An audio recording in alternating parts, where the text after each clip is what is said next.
বদলের রান্নাঘর থেকে প্রত্যেকে শুভকামনা জানিয়ে আজকের পর্ব শুরু করছি।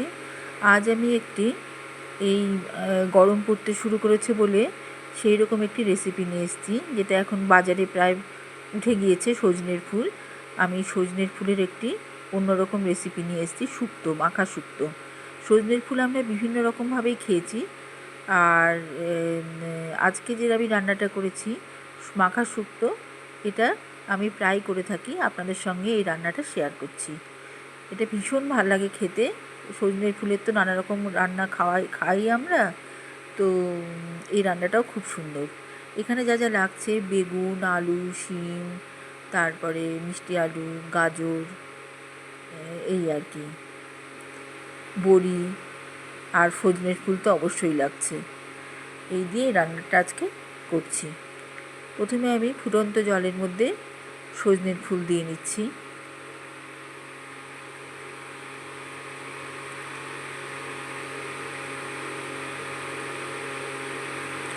ভালো করে ভাপিয়েই আর কি, সেদ্ধ দরকার নেই অত, ভাপিয়ে তুলে নেব। এদিকে একটু সর্ষে আর কাঁচা লঙ্কা একটু নুন ছিটিয়ে বেটে নিচ্ছি।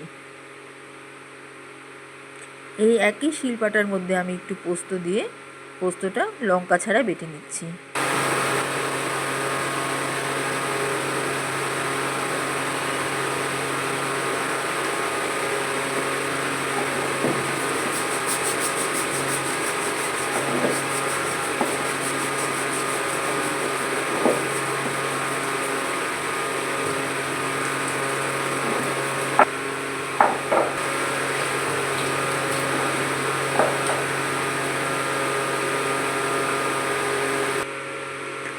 এবারে সজনের ফুলগুলো সেদ্ধ হয়ে গিয়েছে,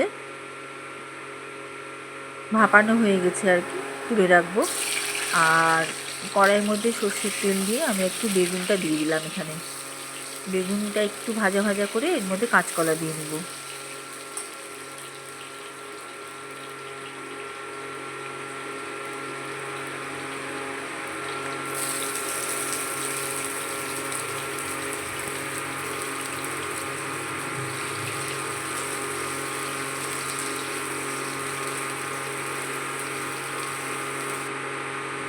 এবার একটু হলুদ ছিটিয়ে দিলাম এর মধ্যে।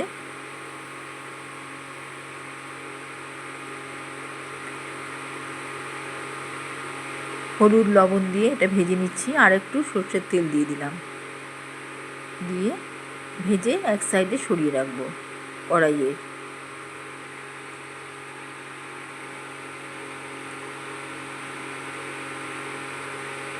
এবার এখান থেকে তেলটা ছেঁকে এই তেলের মধ্যে পড়বে, আর সেই তেলের মধ্যে আমি মিষ্টি আলু আর গাজর দিয়ে দিলাম, দিয়ে একটু নাড়াচাড়া করে তুলে নেব। আর এখন কড়াইতে তেল একবারেই নেই, ওই জন্য আমি শিমটা দিয়ে একটু রসটা টানিয়ে নিচ্ছি। শিমটা ভাজা হলে ভালো লাগবে না, তাই একবারে সম্পূর্ণ যখন তেল শেষ হয়ে গেছিলো তখন শিমটা নাড়াচাড়া করে নিলাম। এবার আমি 3-4টে কাজু এখানটায় ওই আবার তেল দিয়ে ভেজে নিলাম, বড়ি ভেজে নিলাম। কাজু আর বড়ি ভেজে তুলে রাখবো। এবার এটা আমি গুঁড়ো করে শুক্তোতে মিশিয়ে দেব।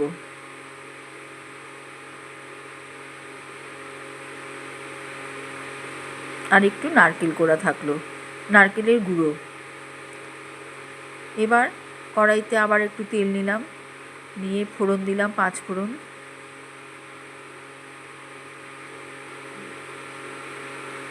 শুকনো লঙ্কা,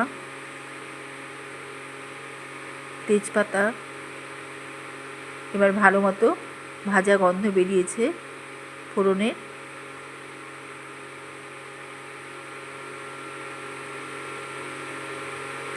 এবারে আদা বাটা দিয়ে দিলাম,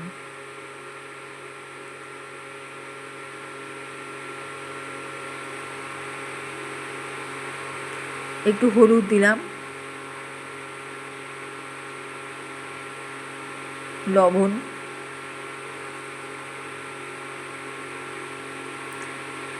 বেশ কিছুটা কড়াইশুঁটি।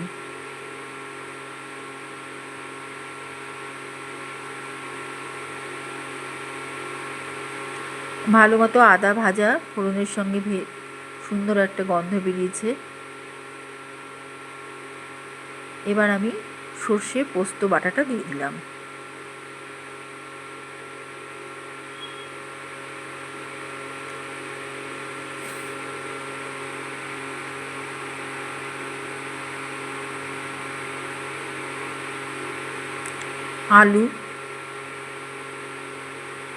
আলুটা কিন্তু আমি কাঁচাই দিলাম, ভাজিনি।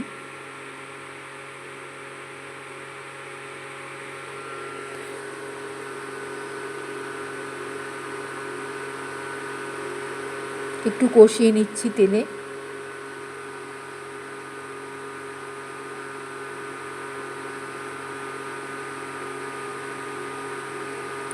সামান্য জল দিয়ে দিলাম সেদ্ধ হওয়ার জন্য। এই মশলা জলে আলুটা সেদ্ধ হবে।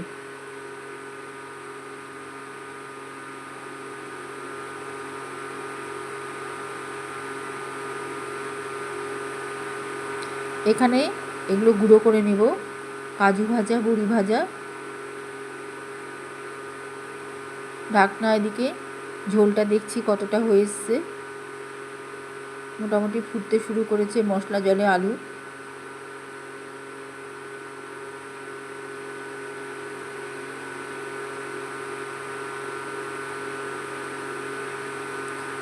এবার এর মধ্যে আমি ভাজা সবজিগুলো দিয়ে দিলাম।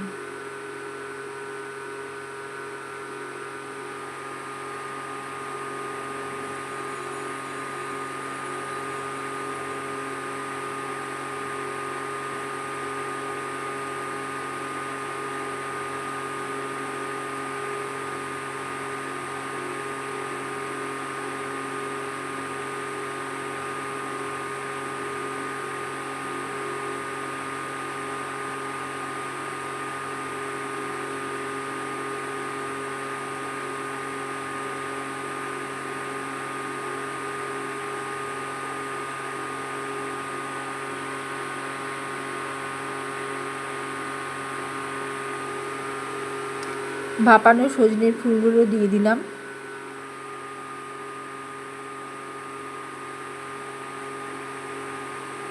এটা জল ঝরানো, জল থেকে ছেঁকে শুকিয়ে নেওয়া আছে ফুলটা।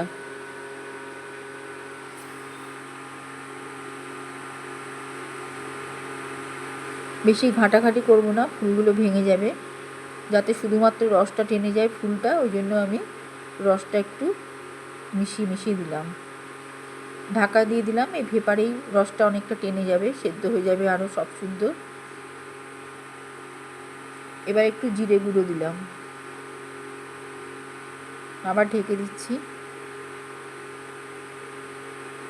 এবারে একটু গুঁড়ো দুধ দিলাম,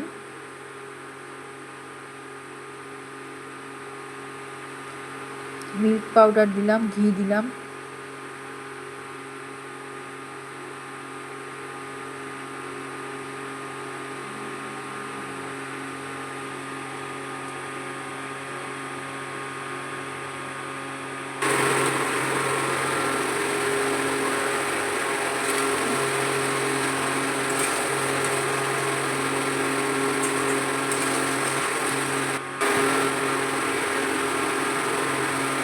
এবারে সেই কাজু ভাজা, বড়ি ভাজা আর নারকেলের গুঁড়ো দিয়ে দিলাম।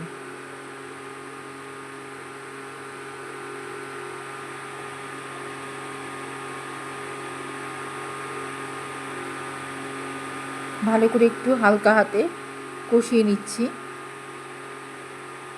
জল দিয়ে দিলাম। মোটামুটি ফুটতে শুরু করেছে জল দেওয়ার পরে। এটা সম্পূর্ণ একসাথে মিশে যাবে। এবার ঘন গ্রেভি তৈরি হবে আর সবজিগুলো ভালো মতো মজে আসবে।